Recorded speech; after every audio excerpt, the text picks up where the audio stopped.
So let's talk about the money for a second. Okay. The budget is always the most painful part.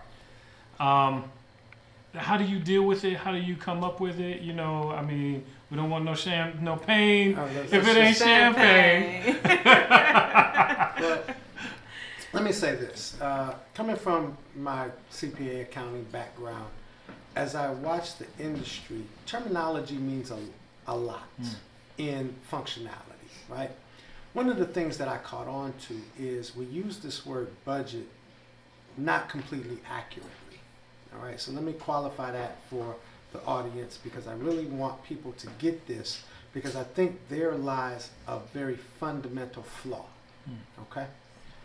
We need to understand that hard expenses are not part of your budget ceiling.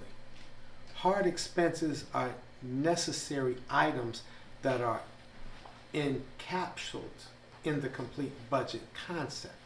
Now, you can't say, I want to spend $4,000 for my budget for editing. You can't do that because you're going to get a $4,000 editor. And if you got a major film, you might need a $20,000 editor.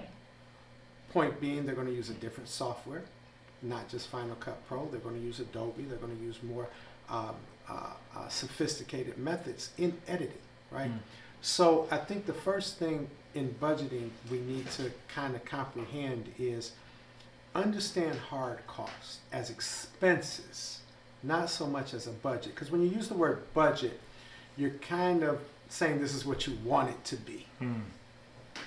A budget ain't what you want it to be. You know what I'm saying? A budget is what does it need to be, what it should be. So when you look at your expenses from a hard cost perspective or set of glasses, you can now decipher, do I got enough bread to shoot this movie?